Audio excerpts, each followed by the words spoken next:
Hi, everyone. We just want to thank you for attending When Small Projects Lead to Big Impact. We're very happy to have everyone here as part of the APA New York Upstate Chapter 2020 virtual conference. My name is Trayvon Jackson. My colleague Dan Harp and I will be your hosts for this session. Before we get started, I would just like to thank our session sponsors, WWS Planning and the New York Planning Federation. Without them, particularly in these times, this conference would not be possible. I do want to let everyone know that our sessions are being recorded and all attendees will receive an email link to the recording once they've been posted. All attendees are automatically muted, so please submit your questions to the chat box. We'll be working throughout with the presenters to consolidate questions where appropriate and monitor feedback over time of the session. So now I'd like to take some time to introduce our team. Before I do that, for anyone who would like to note the CM credit number, I will give that to you now. Our CM credit number is 9205093. That's 9205093. So with that, I'd like to take the time to introduce our exciting speakers and presenters. We have a 4-person team that I am very excited to have here. We'll begin with Amanda Bearcroft. Amanda is the Director of Community and Economic Development for the City of Amsterdam. Of particular note is her aggressive approach in securing funding, particularly during these challenging times, while creating strategic partnerships. These projects include waterway development, brownfield development plans, as well as land use regulation and recreation plans. Her experience centers around developing realistic plans, which appeal to all of us planners, as well as prioritizing local, regional, and state needs with a comprehensive approach. That brings me to Emma Phillips. Emma is a planner with C&S Engineers. After graduating from the University at Buffalo with her degree in urban planning and a concentration in community development, Emma began working on environmental planning projects within the environmental group at C&S. Emma now works across multiple New York State agencies and collaborations in diverse communities, ranging in brownfield opportunity plans, waterfront programs, site redevelopment plans, and many more. Due diligence such as phase 1s and seeker reviews also fall under this purview. And at the local and county level, there is securing of grants that is essential to the mission. I'd like to also introduce Daniel Riker. Daniel is the Environmental Department Manager at C&S Company with nearly 25 years of experience spanning environmental services, preliminary site assessments, phase 1 and 2s, the bread and butter of a lot of our initial work and planning. Again, with a significant brownfield redevelopment experience, as well as treatment technology assessments and grant writing remedial investigations. Some of the more technical aspects of our remediation efforts, Daniel has a high level of experience in. Again, also working on the state and federal regulatory levels. And then finally, I'd like to introduce Eve Holberg, AICP. Eve is a planner and project manager with Joy Keebler Landscape Architects. Eve is an award-winning urban planner, again with more than 25 years of experience across the US and Canada. Eve has a journalism background and was a reporter, editor, and photographer, truly bringing arts to the planning discipline. And Eve works on a variety of projects, including economic development, feasibility studies, and corridor management, which is, of course, very prescient during these times. So again, I would like to thank all of our presenters for being here today and presenting such a diverse group. They are also members of the leadership committees for the upstate chapters, both as treasurer and public relations. And they are also Buffalo fans, and the Bills are doing great right now. So we get to start off with a point of joy. So thank you to everyone. I'll now turn this over to our presenters, and I look forward to the information we receive.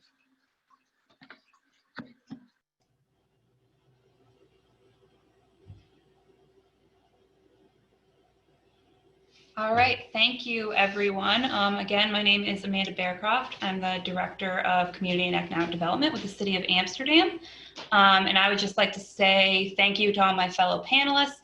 Together, what we're going to be speaking about is the work that's taking place in the City of Amsterdam that has started through our 2 simultaneous BOA studies being completed by both C&S companies and Joy Keebler Landscape Architect. Next slide. So to give you a better understanding of where the City of Amsterdam is located, if you're not familiar with us, we're situated along the Mohawk River, west of Albany, and we're exit 27 off of the New York State Thruway.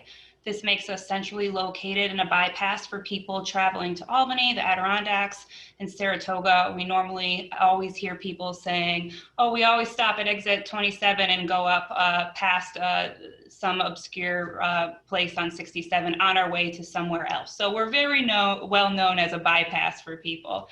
The city was originally founded around the Mohawk River and the Chuctanunda Creek because they were ideal locations for the source of power for our early industries and manufacturing during the 19th century.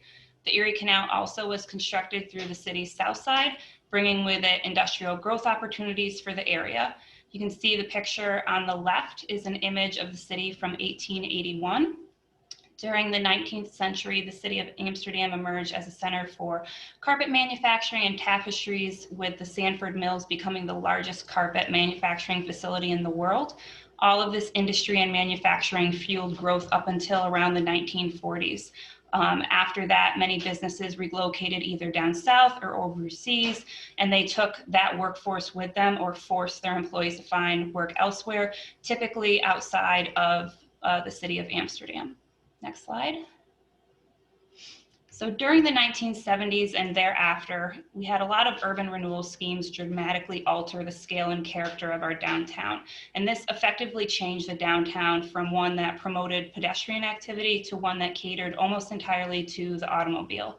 The center of downtown, where many roads converge, is the Riverfront Center.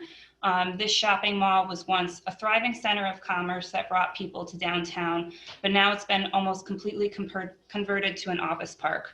I know a lot of cities have underutilized shopping centers that are a blight on their downtown, and the Riverfront Center is unique that it has removed and occupied an entire segment of East Main Street and demolished its associated historic building stock with it.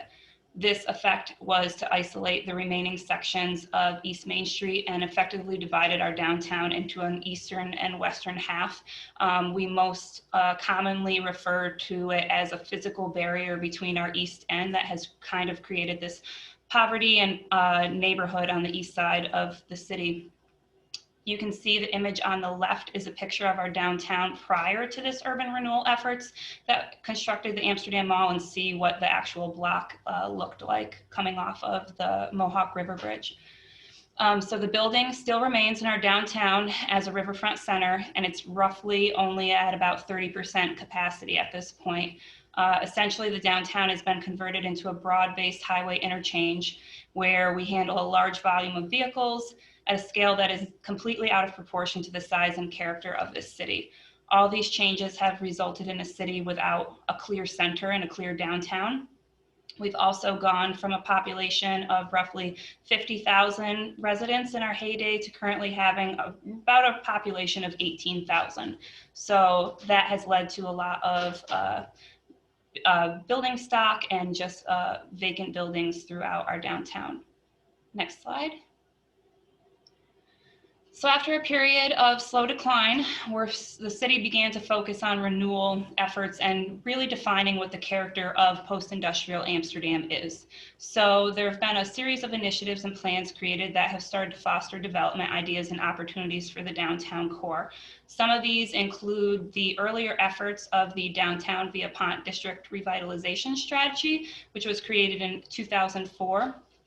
We really looked at envisioning the future of the South Side and specifically that waterfront community, and how we transform major brownfield sites like the old coal gasification plant, which was the Chalmers mill building, and how that aligns with our priorities of redevelopment and waterfront initiatives.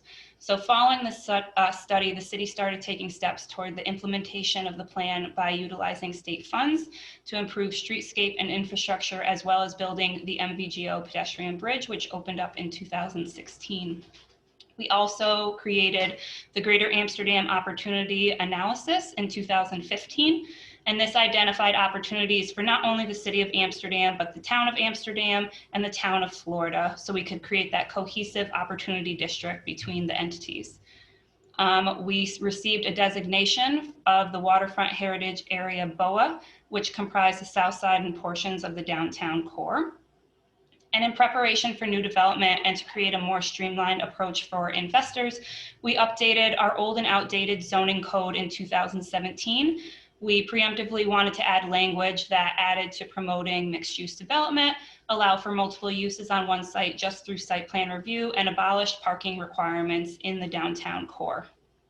And then in 2018, we conducted a feasibility study for the relocation of the existing Amtrak station to the heart of the city's downtown. So it'd be in the downtown core and by the waterfront.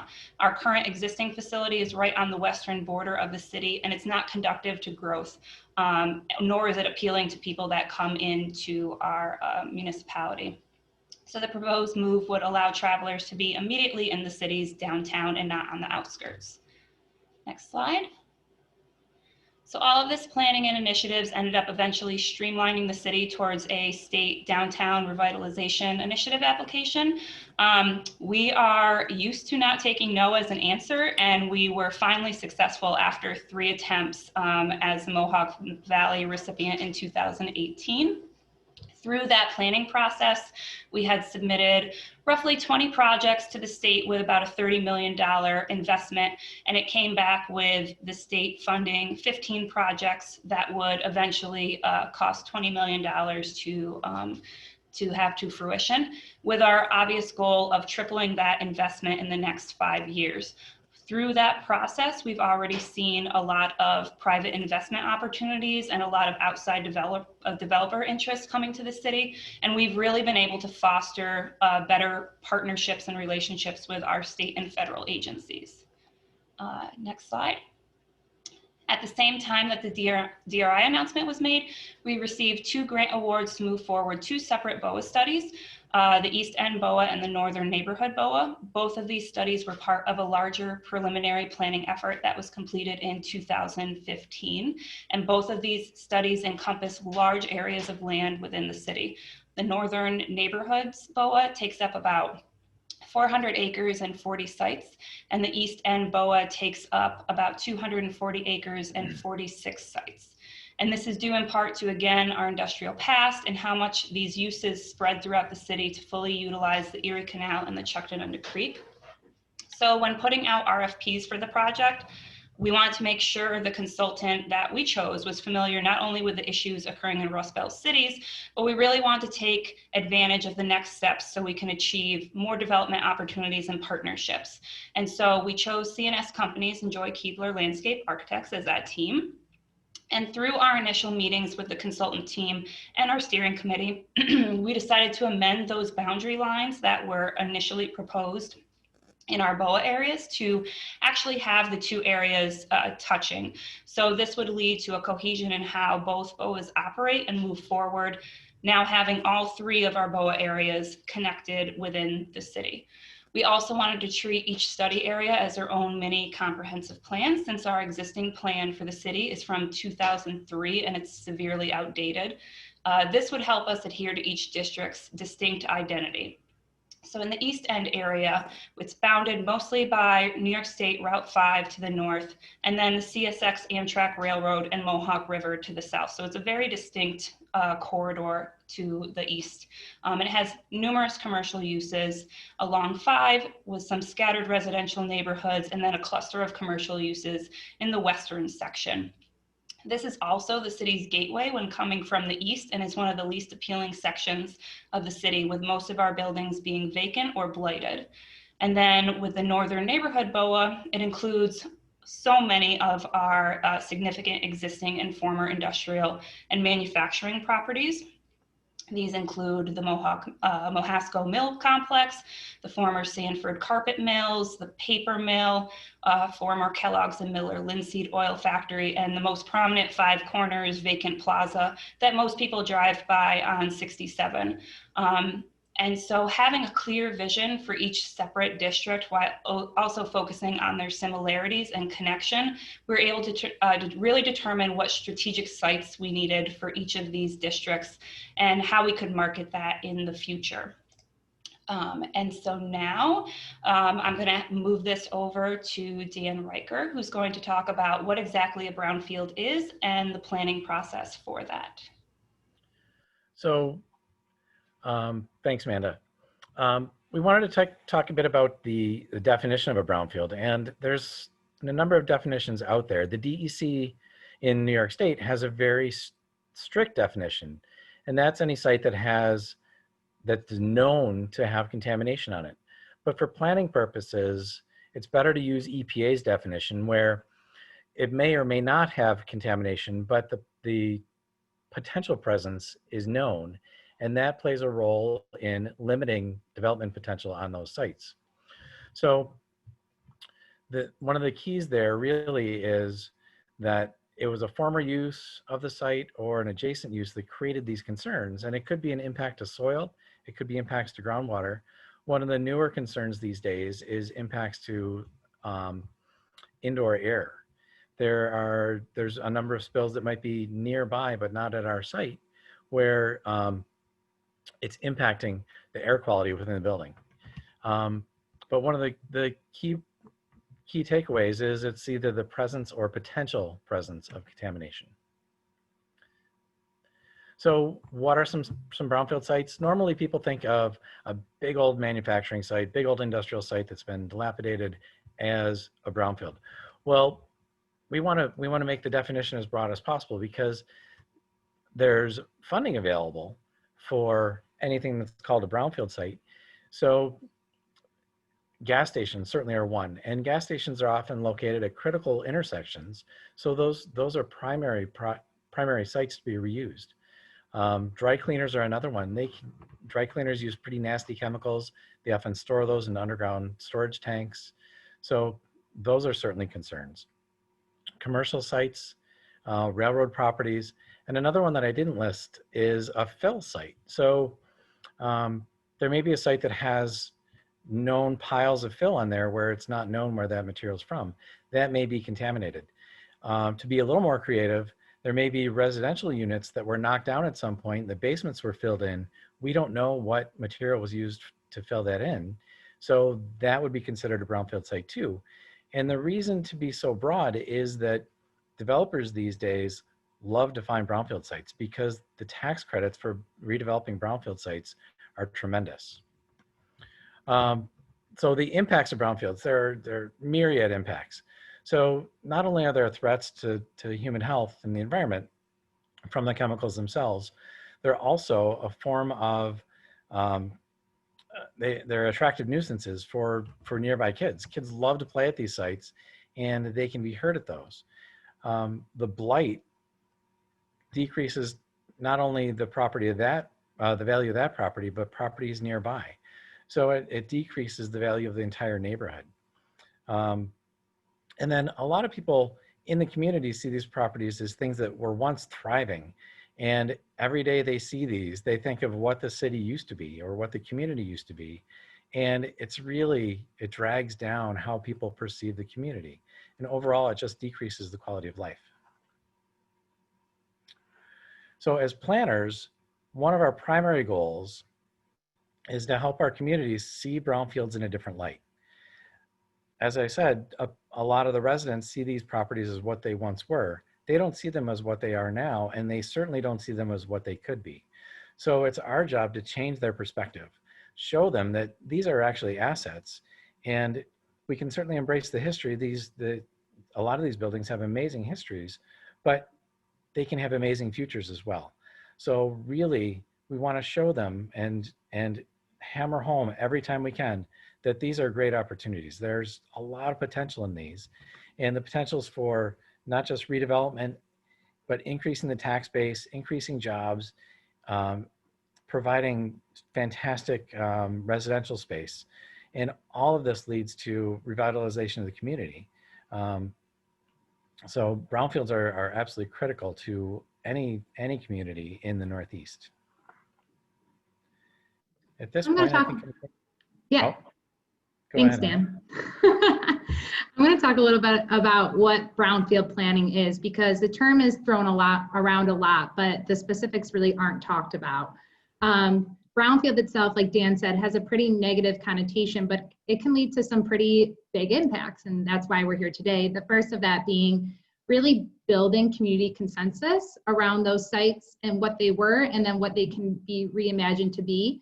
Brownfield planning, at the core of it, is getting people together and talking about how they see a site, how the site was seen, how the site is seen now, and how it can be viewed in the future.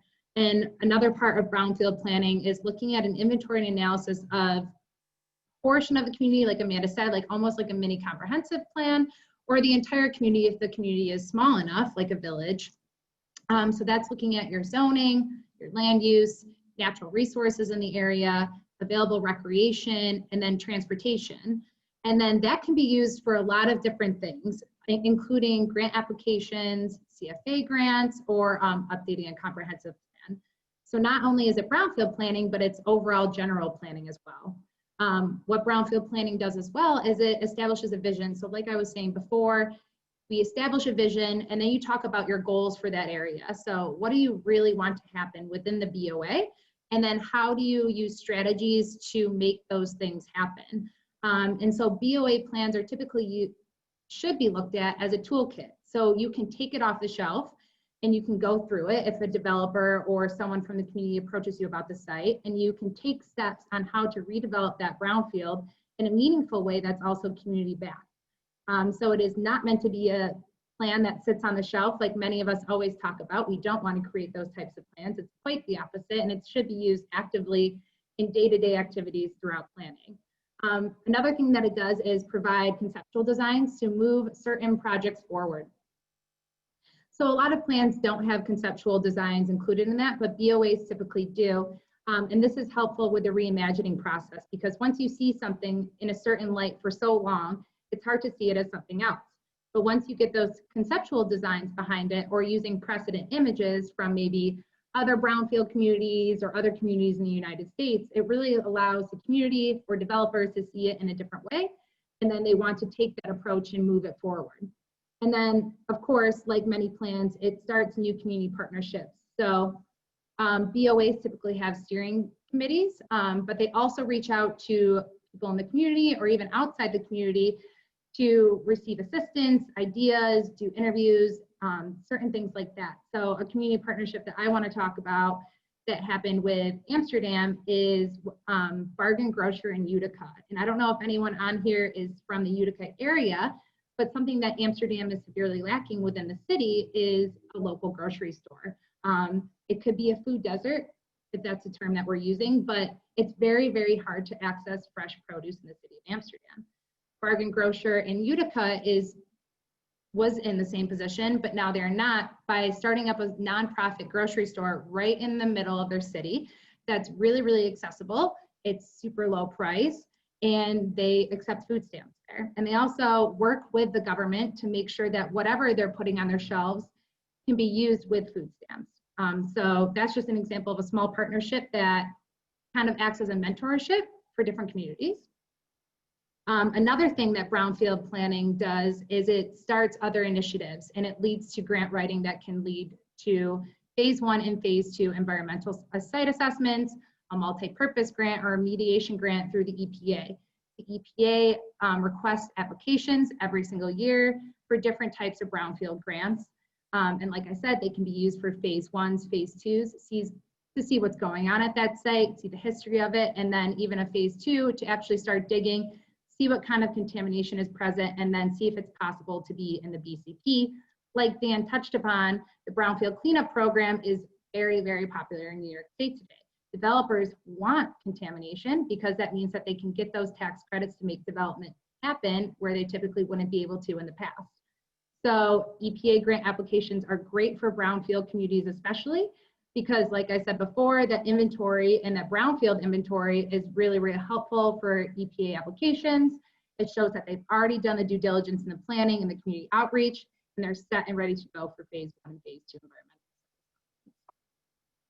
And then lastly, it leads to other ongoing initiatives in the community, or it piggybacks, or it kind of really complements other things that are going on in the community. So a big thing about BOAs is that they're almost always on the waterfront, because as we all know, that's where a lot of industrialization happened. And then many communities today are part of LWRPs. So if projects are identified within the LWRP or within the waterfront, communities can use that document from the BOA or those conceptual designs from the BOA in some LWRP applications and might have a better chance at winning funding for those LWRP projects. It also assists with uncovering existing traffic and walkability issues. So a lot of what we do with our BOA planning is we walk around and we take a look at sites and we do it on our feet, because as we all know, driving doesn't let you see a certain site or a roadway the same way it would as when you're walking. So when you uncover those existing transportation issues or those traffic issues or walkability issues, you're more likely to uncover those within your project, suggest different strategies to fix those issues, and then work with Department of Transportation for things such as transportation and access studies, traffic impact studies for new development, or streetscaping grants so that people want to walk around in the area. And Amanda touched on this. It also assists with zoning and guidelines grants. So how do we update our zoning and design guidelines to make sure that new development fits in with the vision that you want to see your community move forward? A lot of the zoning within BOAs is industrial. Does it still need to be industrial? Can it be something else to allow new development to happen more smoothly? So those are just a few things that BOA planning does within the plan and then leads to with grant initiatives or other project initiatives. And I'm going to let Eve take it from here.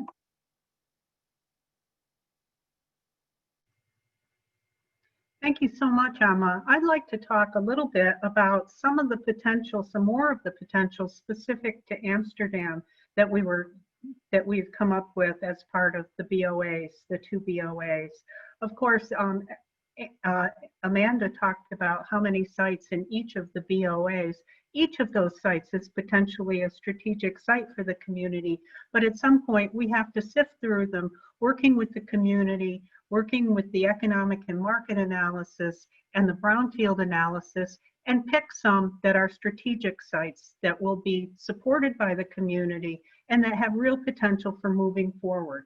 When we talk about moving forward, we're talking about projects that are implementable and often incremental. These are projects where we want to start the ball rolling, because it's not, as we all know, always the responsibility of the municipality, which is already strapped to fund these initiatives, but to start the ball rolling in the ways that it can. They should be able to be incentivized by the grants that Emma and Dan discussed, brownfield grants and all kinds of other grants. The LWRP, of course, is also central to these implementations, and the Downtown Revitalization Initiative in Amsterdam is playing a central role. And these projects need to reflect the needs and wants of the residents and stakeholders of the City of Amsterdam. So Emma discussed the concepts that we worked with, and I will show you ours from Amsterdam. The elements of successful redevelopment are really fourfold. 1, scale and intensity, multimodal connections, economic and market. This says opportunities.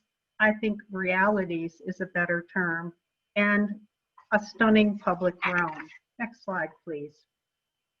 So here we have the Eastern Gateway that Amanda mentioned in the east end of Amsterdam on Route 5 that Amanda characterized as unappealing, and it is. And that is because, as Amanda also mentioned, the city has pretty well given itself over to the automobile through urban renewal and other initiatives.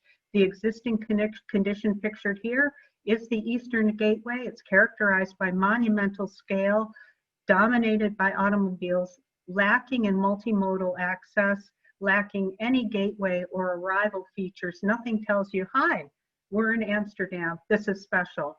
It's a former industrial area, and the DPW is headquartered here in the plaza in the center of the photo on the right. As luck would have it, the DPW will be vacating this site, creating a wonderful opportunity for redevelopment here. Next slide, please, Emma. So the concept here is to redevelop the DPW site with a plaza serving local needs for retail, grocery, as Emma mentioned, healthcare, childcare, with residential upstairs. We're bringing the plaza out to the to the road for better visibility and better pedestrian and neighborhood access. You can see the sort of vanilla colored lines. We are simplifying the circulation systems and clarifying the connections with the internal circulation, which is confusing because we have an area with industrial buildings behind it that we still have to provide access to. But we're also externally clarifying and simplifying, first of all, by straightening Route 5 to create a less confusing multimodal accessible site, simplifying the circulation and providing space for new gateway and arrival features that could be developed in the future. The result? Calm traffic, enhanced pedestrian access, serving residents' direct needs, and incentivizing redevelopment of monumental former manufacturing facility that is just to the left of, to the east, or west rather, of the plaza. You see on the right, we have some precedent images that show the kinds of redevelopment that could take place here. A is a stunning example of a multi-use facility with retail downstairs, office, and residential. B is a nice gateway feature that could be developed, and in daycare and other associated developments. Next slide, please. Welcome to Front Street in Amsterdam's downtown. Amsterdam's Front Street is set in a confusing circulation system that the city is using some of its downtown revitalization initiative to untangle and make more intuitive. This is a wonderful opportunity then for this to be a strategic site. Front Street in the city's East End is confusingly two parallel streets. We're addressing the southern extent that is adjacent to the little bubble that says Terlicki Tire Services. That's our Front Street, and our Front Street is a dirt road. It's never been developed. In the history of the community, Front Street was never an important street the way some waterfront streets are. Instead, facing the river and concentrating on the railroad was more historically how the city developed. Front Street is adjacent to Riverlink Park. You can see there in the southern western edge. It's a beautiful park. It's the city's festival venue and entertainment venue. And from the north, it is only accessible by that pedestrian bridge, which is that straight line that you see over a very active rail line from the Riverfront Center Mall. It's currently, as I said, a dirt road, but there are two amazing buildings, an historic warehouse building and the former train depot, which is the tire service building. Next slide, please.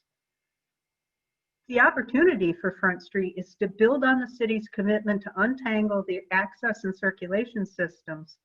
Front Street can build on the success of Riverlink Park by developing into an entertainment district with the kinds of developments and gathering spaces that will bring people down to the waterfront and develop Amsterdam as a tourism, entertainment, and fun destination by providing a place for festivals and gatherings and providing sidewalks, bike lanes, and parking. Front Street can support development of Amsterdam as a destination.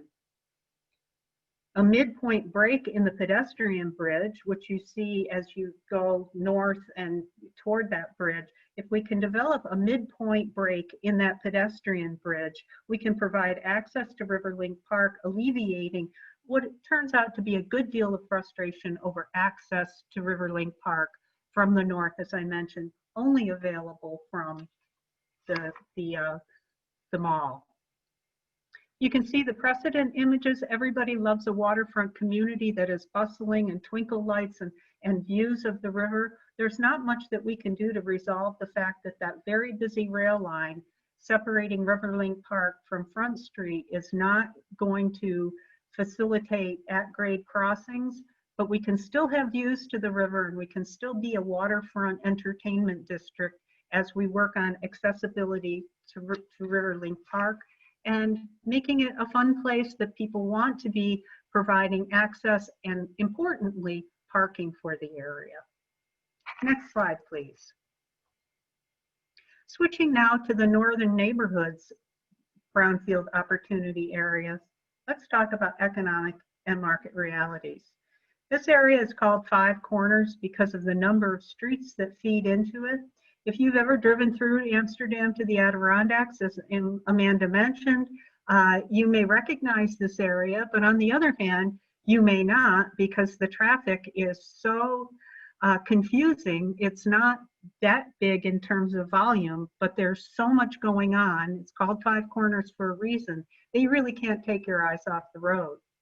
Right in the middle of it all is this large abandoned plaza that is going to turn out to be pretty scary from an environmental viewpoint. But as Dan mentioned, environmental constraints shouldn't hinder redevelopment here. What has prevented redevelopment is the market and economic reality of this area of the city. So the solution, next slide, Emma. Create a destination whole cloth new by redeveloping the plaza with a highway commercial vibe, as you see in the precedent images to the right. We can provide multimodal access and better organizing the traffic, creating an opportunity for through traffic to stop somewhere besides the Dunkin' Donuts directly to the east, which is the universal, gosh, should we stop one more time before we get on the highway? So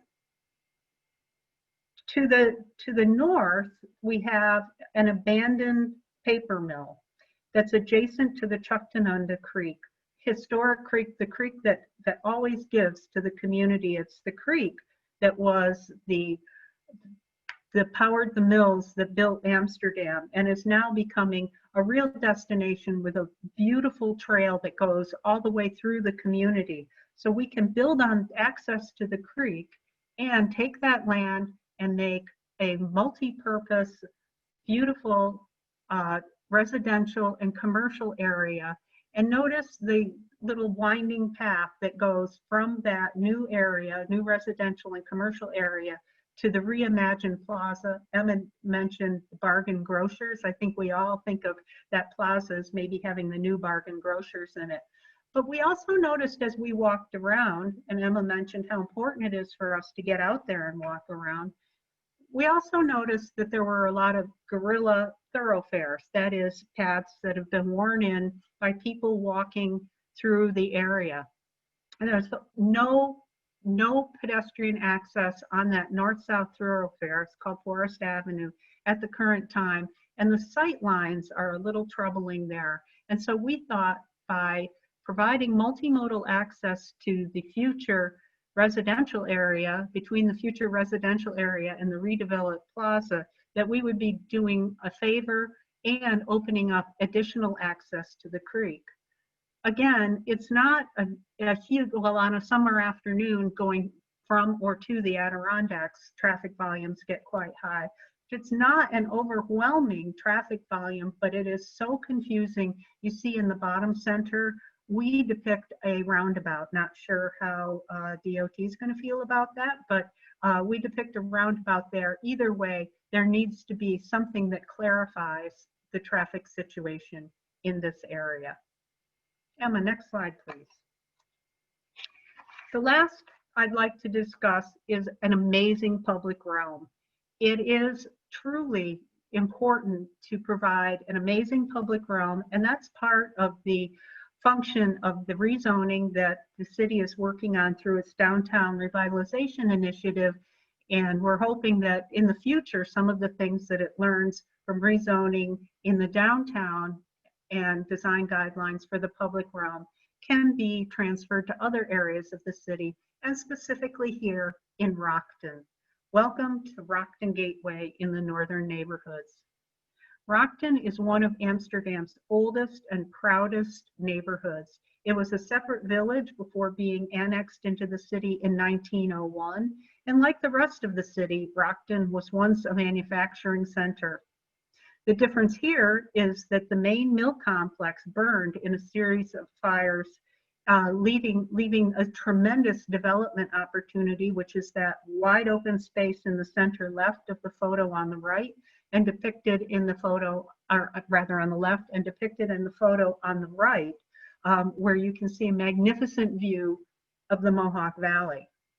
You can see that the main thoroughfare, that's Lion Street, is surrounded by neighborhoods, but the Lion Street Strip, once a dining destination with two very, very popular restaurants, is largely inaccessible and unappealing. The surviving restaurant, the Rockton House, has plenty of parking, and that's a good thing because no one walks here. Next slide, please, Anna. So the opportunity in Rockton is to provide a wonderful public realm to incentivize development, and there are so many opportunities. Our scenario shows a restaurant, retail, entertainment district with connections to the neighborhoods, as well as the Chuctanunda Creek Trail, and a magnificent former powerhouse the city is working on rehabilitating for public access and interpretation. That's number 9 in the lower left of the image, of the concept image.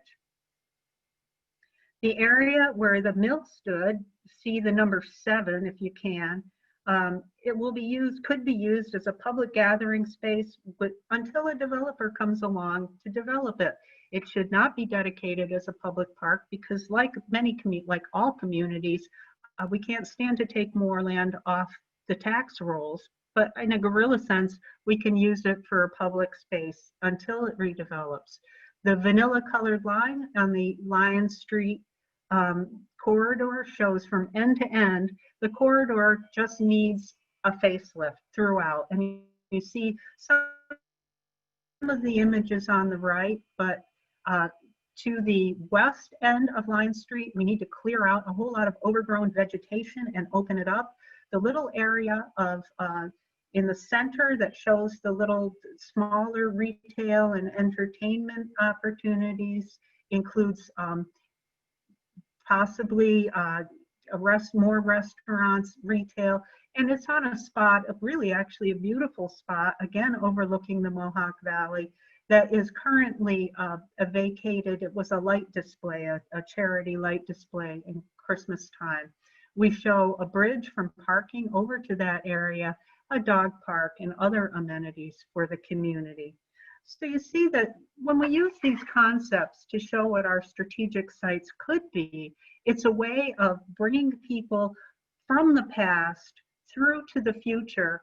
We're always all nostalgic about what was, and it's so hard to unhinge and just detach and think about what could be in the future. And again, these are incremental changes that can be incentivized by existing grant sources that are out there now. So that's my presentation. I'd like to turn it back over to Amanda to wrap up for us. Thank you so much.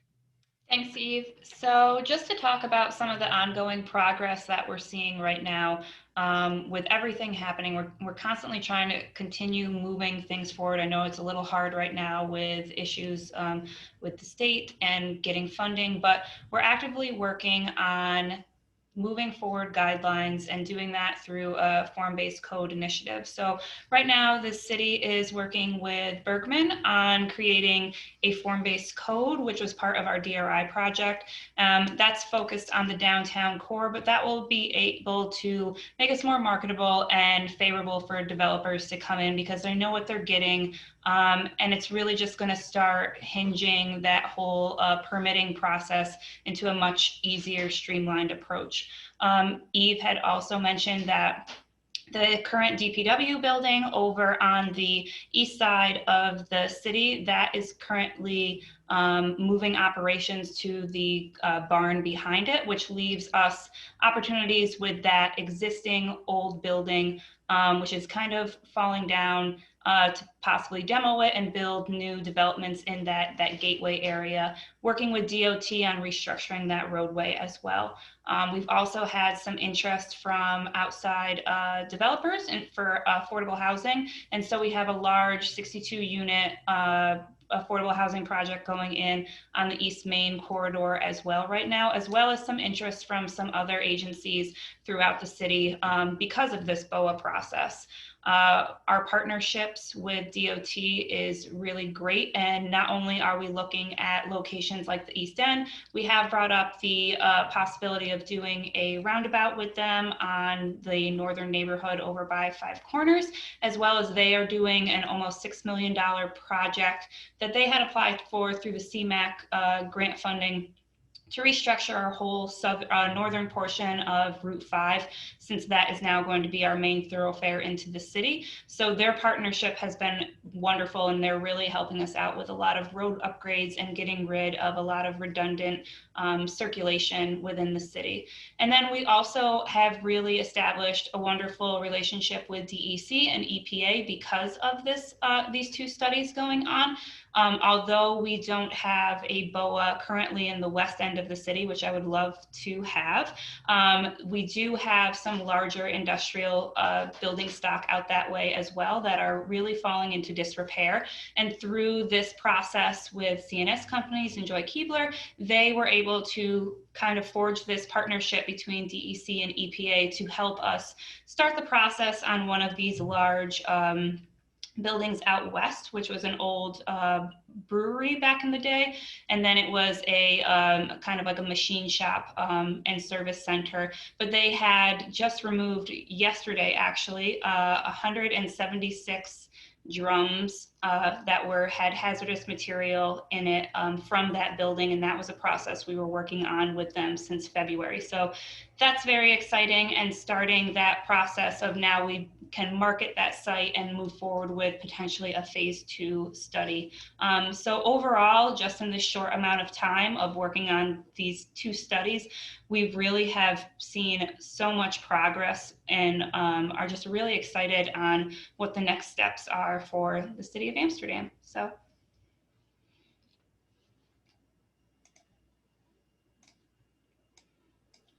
All right.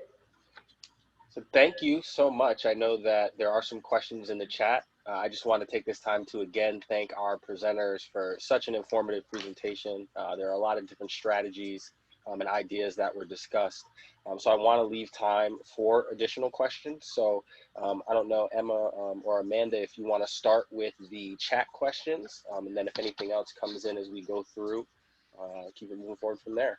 Sure. So I did see that one question came through that said, has the City of Amsterdam looked into how to open up large parking lots and other large areas consisting mostly of asphalt for development?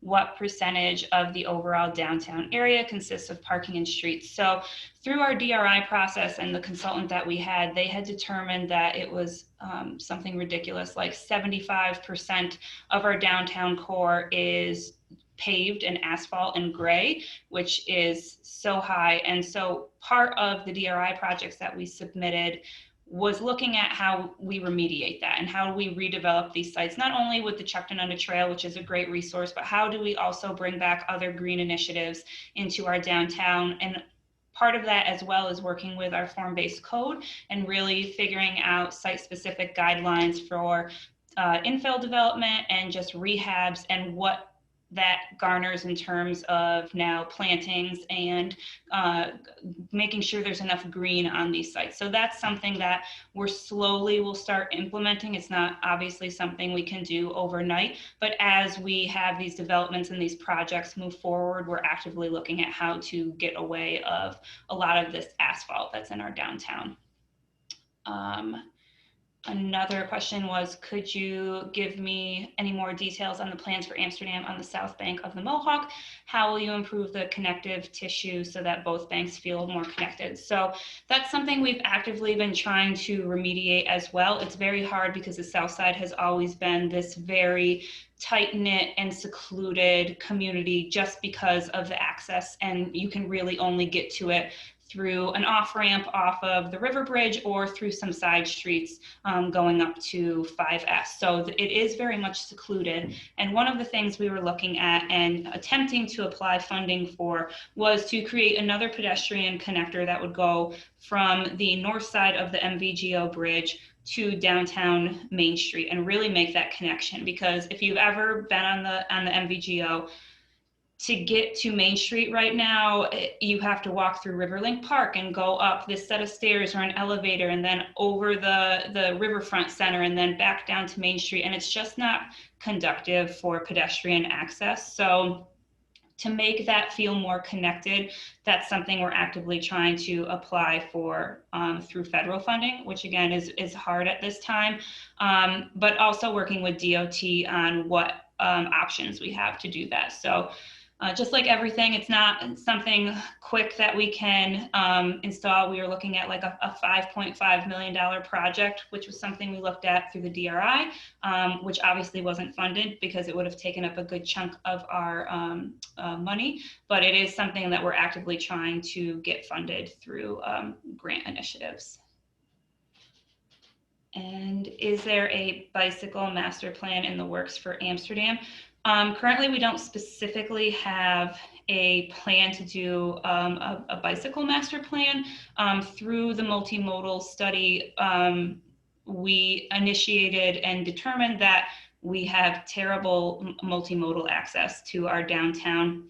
And as we move projects forward, we're actively looking at how we can attract cyclists and just build infrastructure and amenities in our downtown core to start initiating that.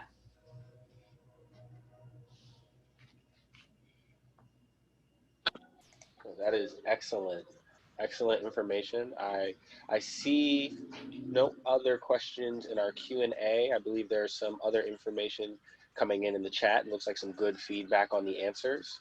Seeing no other chat questions, I had one or two additional topics, maybe if we could touch on as we're closing, that I thought were very important as you spoke. You addressed developer outreach and attracting parties to take on these projects. Maybe if you could just touch briefly on your strategy for outreaching to developers and how you concierge interested parties in these projects. Dan or Emma, you want to jump on so I'm not the only one talking? Sure, I can start that.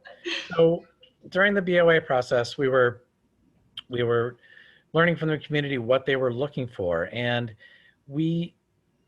another thing that we do at CNS is we work for a lot of different developers on a wide variety of projects.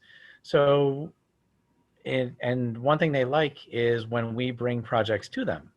So they're always looking for property. So we've just been introducing some of our developer clients to the City of Amsterdam, putting them in contact and seeing if there's a fit. And then we also do sometimes, depending on the community and what the client wants, is a developers forum. So we kind of send emails or reach out to developers that we know locally and then within the client's area and tell them a little bit about the project, about the area, some sites that we've been looking at, give them details on the site, what we know environmentally wise, what the community is thinking. Then we invite them to kind of sit down at a presentation.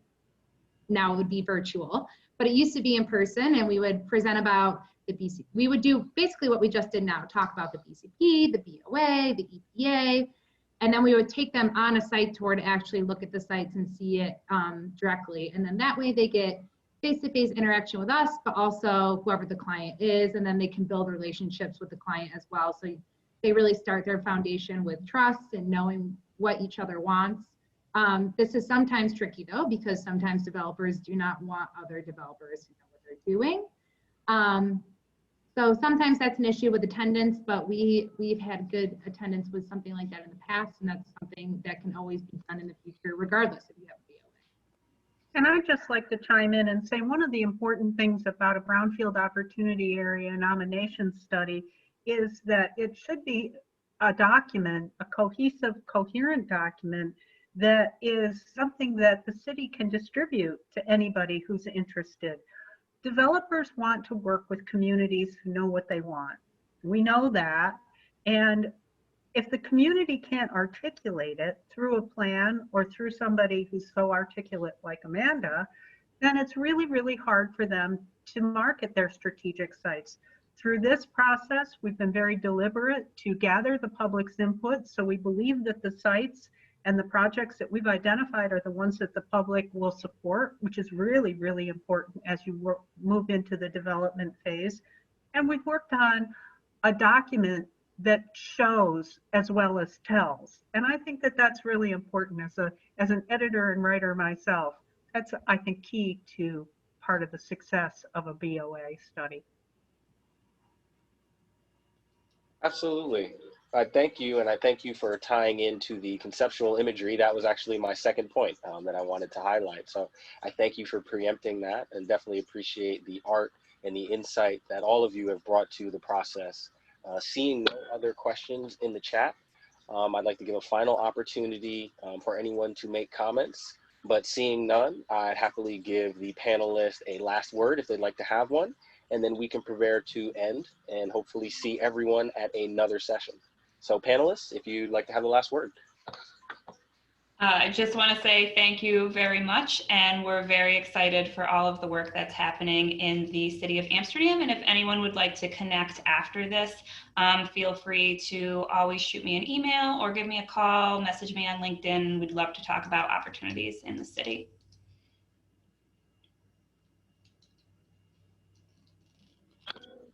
Well, excellent. Well, thank you all again for being here. And it was such a very informative presentation. As we said at the beginning, the session was recorded and will be provided to attendees afterwards. And there are also some materials as shown in the slideshow that are very valuable. So we encourage you to reach out, use the resources, and continue to enjoy the conference.